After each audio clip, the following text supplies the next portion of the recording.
Olá pessoal, tudo bem? Vamos lá, continuando então nossa aula sobre 30 verbos. Vamos lá, a gente parou na aula anterior, a gente falou sobre alguns verbos, inclusive verbos frasais, e nós paramos no verbo to open, né? Então o nosso próximo verbo é o verbo to put. Geralmente ele é assim mesmo, tá gente? A pronúncia dele é to put. Muitas pessoas falam put, tentando modular aí pelo to cut, né? Mas o to cut é cut mesmo, ou seja, é som de a, enquanto to put ele já é mais fechado mesmo, é um som de u, né? Então to put, I put, you put, he puts, tá? É o verbo pôr ou colocar, não tem muito segredo. E o próximo é o verbo to read, I read, you read, he reads, né? Depois a gente vai entender como é que o passado dele funciona e assim por diante também. É o verbo ler. E depois nós temos o verbo to remember. Esse eu gostaria de pegar um tempinho maior para explicar por quê. Porque o verbo to remember, ele é, na verdade, é uma questão que muitas pessoas se esquecem ou simplesmente não sabem até em português mesmo, né? Na verdade, existe uma diferença de uso muito importante entre o verbo lembrar e lembrar-se, ou seja, existe a maneira não reflexiva e existe também a maneira reflexiva, que é o lembrar-se. Eu vou falar um pouquinho da diferença desses dois verbos em português e explicar qual que é qual em inglês. Então isso é uma coisa que as pessoas confundem demais em inglês, tá? O verbo to remember é o verbo lembrar-se. E o que isso significa? Bom, isso significa que ele dá a ideia de você ter, ou seja, de você possuir uma memória. Não é, por exemplo, como fazer um lembrete. Então, mesmo em português, nós temos essa diferença quando é reflexivo ou não. Na prática, a gente acaba errando muito isso no dia a dia e na verdade não tem problema, tá, gente? Eu não sou o tipo de pessoa que fala assim, não, tem que ser, fazer, falar tudo certo o tempo inteiro, tal. Não vejo que é por aí. Eu vejo que realmente a gente tem que entender as maneiras coloquiais de se comunicar, né? No entanto, quando a gente vai entender as diferenças no inglês, aí essa ideia em português passa a ser muito mais relevante, porque o entendimento dessa diferença em português vai levar a um melhor entendimento do inglês. Por isso que eu faço esse esclarecimento. O verbo lembrar, quando ele é usado de maneira direta com um objeto, ele é o verbo de você suscitar a memória, ou seja, você faz um lembrete de alguma coisa. É quando eu digo, por exemplo, João lembra seu pai. Isso quer dizer que João faz-nos lembrar de seu pai, ou seja, ele é parecido com seu pai. Ou eu posso dizer também, lembre-me de ver isso depois, ou seja, lembre-me, você vai me lembrar, você vai fazer um lembrete a mim, ok? E é diferente de lembrar-se. Então, quando eu falo eu me lembro de você, é extremamente diferente de falar eu lembro de, desculpa, eu lembro você. Eu lembro você pode significar que eu sou parecido com você ou que eu vou fazer um lembrete a você, tá? Então, eu me lembro de você significa que eu tenho a memória de você. Eu sei quem você é. Essa é a diferença. Então, verbo lembrar, fazer lembrete, lembrar-se, ter a memória, possuir a memória. Então, o verbo to remember, ele na verdade se relaciona com o verbo lembrar-se em português, tá bom? Então, lembrar-se é um pouquinho diferente. Então, they remember the lesson significa eles se lembram da lição. Enquanto que he remembers you é ele se lembra de você. Essa é a diferença, tá bom, gente? Isso é bem importante da gente entender. Então, o verbo to remember é, na verdade, o verbo lembrar-se. Depois nós temos o verbo to repeat. I repeat, you repeat, he repeats, que é o verbo repetir. Temos o verbo to show. I show, you show, he shows, é o verbo mostrar.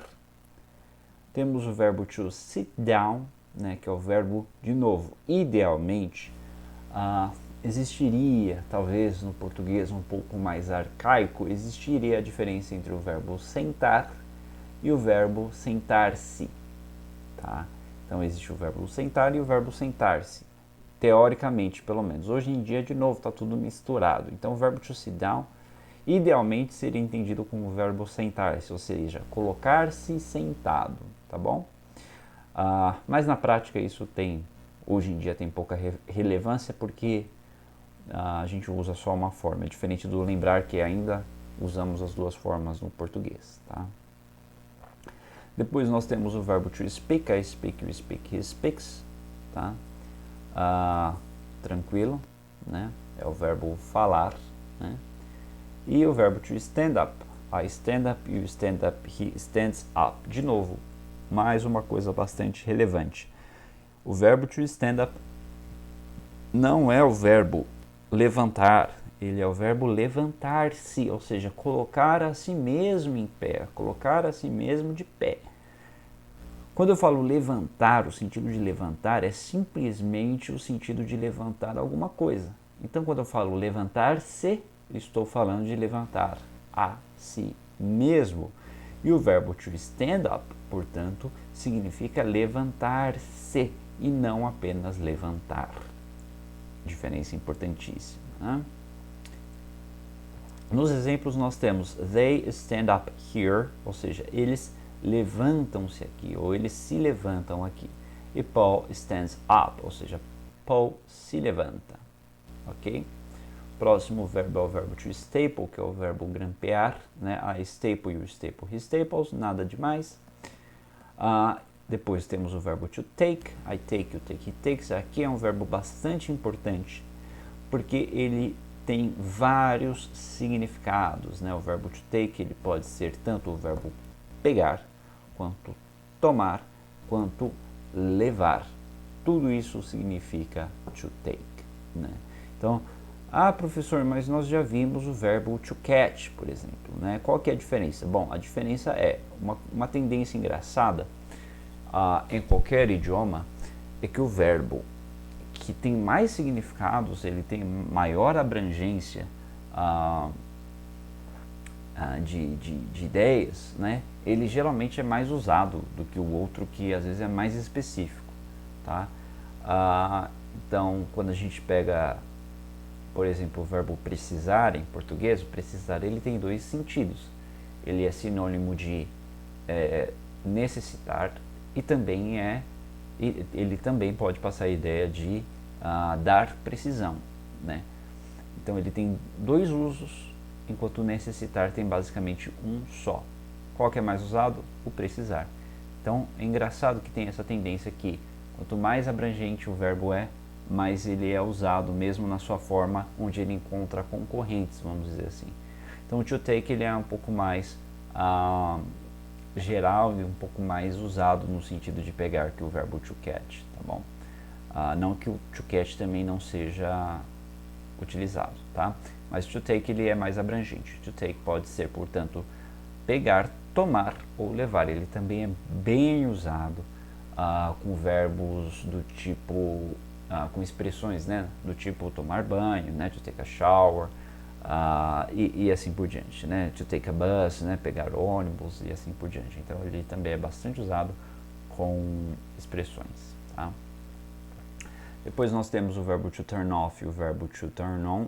Turn off, outro verbo, né? Os dois são verbos, claro, frasais, né? Se você assistiu à última aula, você sabe muito bem o que é o verbo frasal, né?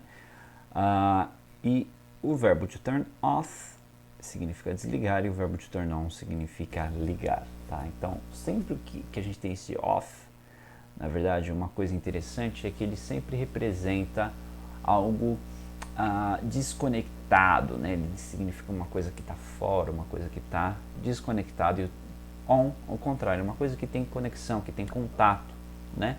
Então, to turn off, desligar, enquanto o verbo to turn on é ligar. Então, I turn off, you turn off, he turns off, you turn on, I turn on, you turn on, he turns on.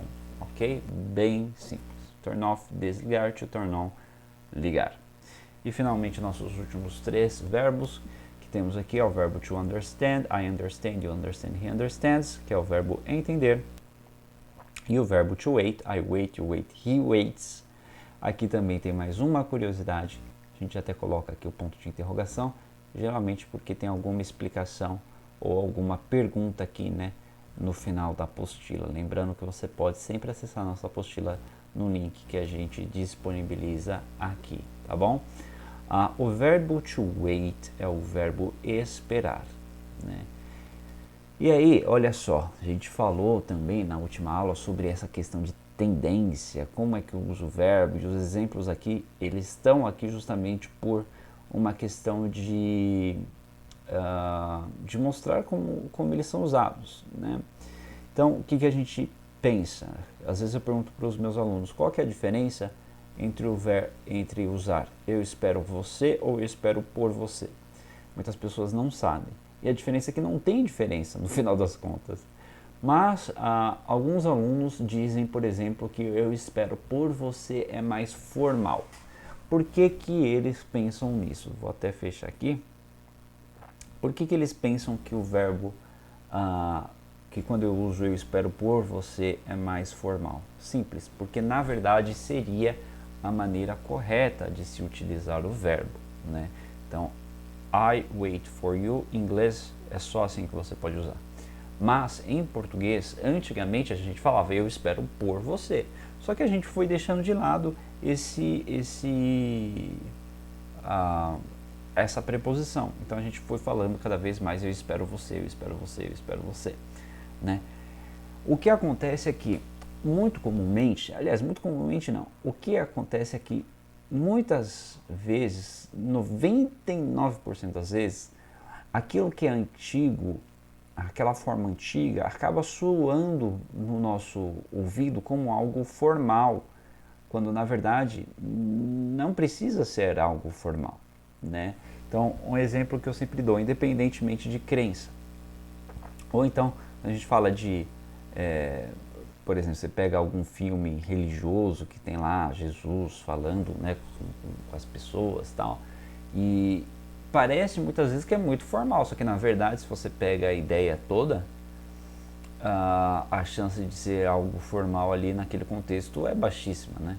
Então imagine que a gente está falando, sei lá, Jesus vai lá falar com os leprosos, que é tipo a Cracolândia, né?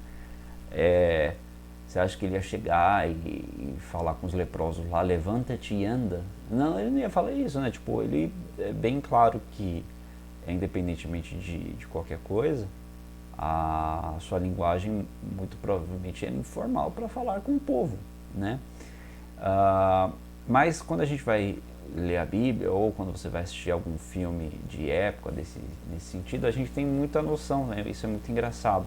A gente tem muita noção de que é algo antigo, na verdade é algo formal, na verdade não é formal, é só algo antigo, só que nossa cabeça interpreta as duas coisas como uma coisa só. É igual pegar filme de época também, ou novela de época, parece que eles estão falando de uma maneira totalmente formal, só que não, eles estavam falando de uma maneira informal, só que informal para a época, né? O que é informal no passado, muitas vezes soa formal no presente, tá bom? Então, o correto, pelo menos antigamente em português, era também sempre falar eu espero por você. Só que ficou mais comum essa outra forma de falar eu espero você, eu espero você, eu espero você. Lembrando que o idioma ele é sempre uma coisa viva, né? Então ele não tem, a gente não tem que ficar pensando que tem alguma coisa cravada em pedra, nem nada disso, tá? Então, em inglês, ao contrário do português, nós ainda utilizamos o for, né? O for, depois a gente vai falar um pouquinho mais da diferença entre o for e do to, muitas pessoas confundem também, mas o for significa, ele tem o sentido desse por, né? Então, I wait for you, eu espero por você, e she waits here, ela espera aqui. Aí não tem o for porque é simplesmente aqui, não precisa, eu estou usando ele de maneira, não transitiva, né? Então, posso usá-lo intransitiva, né? Desculpa. Então, posso usá-lo dessa maneira também. E depois temos finalmente o nosso verbo to write, que é o verbo escrever. Não, Então, conjugação, I write, you write, he writes.